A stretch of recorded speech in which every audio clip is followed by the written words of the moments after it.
ये बात सच है कि किसी भी देश की नेवी की जो पावर होती है वो उसके देश के सबमरीन और एयरक्राफ्ट कैरियर पर डिपेंड करती है। अगर आपको पता लगाना हो कि किसी देश की नेवी कितनी पावरफुल है तो आप उसके एयरक्राफ्ट कैरियर को देखकर ही बता सकते हैं कि आखिर दुनिया में उसकी नेवी किस पोजीशन पे है। हाल ही में भारत ने भी अपना second aircraft carrier INS Vikrant को लॉन्च किया था, जिसका कि सी ट्रायल चल रहा था और ऐसा बताया जा रहा है ऑफिशियल रिपोर्ट के हिसाब से कि INS विक्रांत ने अपना सी ट्रायल जो था लगभग 4 या 5 दिनों का चला वह कंप्लीट हो चुका है। हालांकि इस सी ट्रायल में उसको सिर्फ हेलीकॉप्टर लैंडिंग की वजह से टेस्ट किया गया था, लेकिन अब अगर इसके जो टेस्ट होने हैं वो ये टेस्ट होंगे कि आखिर इस पे एयरक्राफ्ट फाइटर जेट्स जो होते हैं वो लैंड कर सकते हैं कि नहीं, क्योंकि इन सबको चेक करना बहुत ज़रूरी होता है। अगर आपके पास ऐसी कैपेबिलिटी है और आप उसमें निपुण नहीं है, आपने कभी टेस्ट नहीं किया है, तो ऐन मौके पर आपको काफ़ी चुनौतियों का सामना करना पड़ सकता है। यही कारण है कि इंडियन नेवी या हर देश की नेवी जब ऐसे एयरक्राफ्ट कैरियर लॉन्च करती है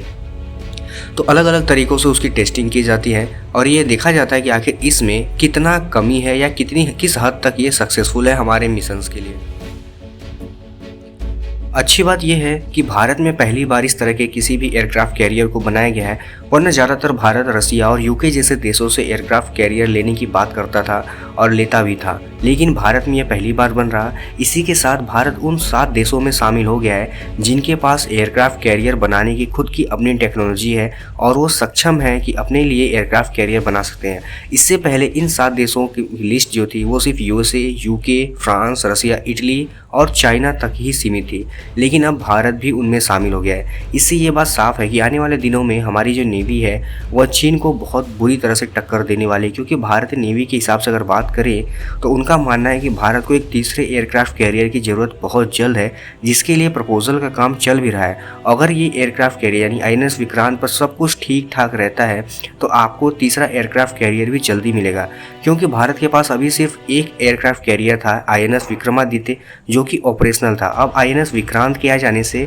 2 एयरक्राफ्ट कैरियर भारत की नेवी में हो जाएंगे। इससे ये होगा कि अगर कभी INS विक्रमादित्य या कोई एक मेंटेनेंस के लिए जाता है तो दूसरा ऑपरेशनल रहेगा। अगर बात करें हमारे पड़ोसी देश यानी चीन और पाकिस्तान की, तो पाकिस्तान के पास कोई भी एयरक्राफ्ट कैरियर नहीं, यानी कि भारत को पाकिस्तान के ऊपर नेवी के हिसाब से बहुत ज़्यादा बढ़त हासिल है, क्योंकि एक एयरक्राफ्ट कैरियर पर जो कि INS विक्रांत जैसे एयरक्राफ्ट कैरियर पर 30 एयरक्राफ्ट फाइटर जेट्स और हेलीकॉप्टर्स लैंड हो सकते हैं, जो कि एक चलता फिरता बेस होता है जो कि किसी भी देश को बर्बाद करने के लिए पूरी तरह से सक्षम होते हैं। लेकिन अगर हम बात करें चाइना की, तो जैसा कि चाइना की दादागिरी इंडियन ओशन में और इंडो पैसिफिक रीजन में बढ़ती जा रही है, उसको देखते हुए भारत को बहुत जल्द 3 एयरक्राफ्ट कैरियर की जरूरत पड़ेगी, क्योंकि चाइना के पास भी 2 एयरक्राफ्ट कैरियर पहले से हैं और उन्होंने तीसरे एयरक्राफ्ट कैरियर पर काम करना शुरू भी कर दिया है। यानी कि आने वाले समय में उनका तीसरा एयरक्राफ्ट कैरियर भारत के आसपास मंडराता हुआ दिख जाएगा, जो कि भारत के लिए इंडियन ओशन में अच्छी बात नहीं है।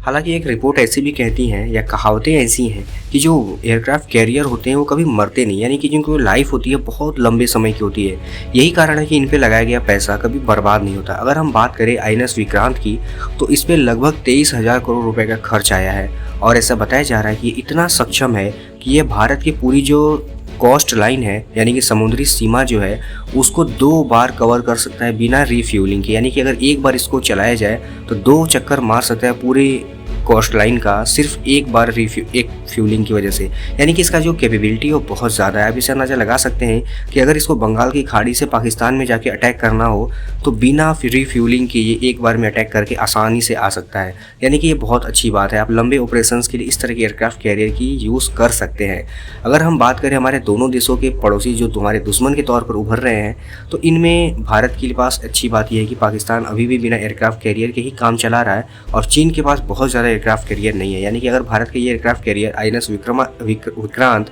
सक्सेसफुली सब काम करता है तो ये भारत और चीन के लिए बराबरी की बात होगी और इंडिया अपने तीसरे एयरक्राफ्ट कैरियर पर बहुत जल्द काम शुरू कर देगा। तो दोस्तों, आपको क्या लगता है कि भारत को एयरक्राफ्ट कैरियर के मामले में कितना और काम करना चाहिए, और भारत की इस न्यूज़ से खासकर INS विक्रांत की न्यूज़ से आप कितना खुश है मुझे कमेंट करके जरूर बताइएगा। फिलहाल इस वीडियो में इतना ही। कल मिलते हैं किसी और वीडियो में किसी और टॉपिक के साथ। तब तक के लिए धन्यवाद।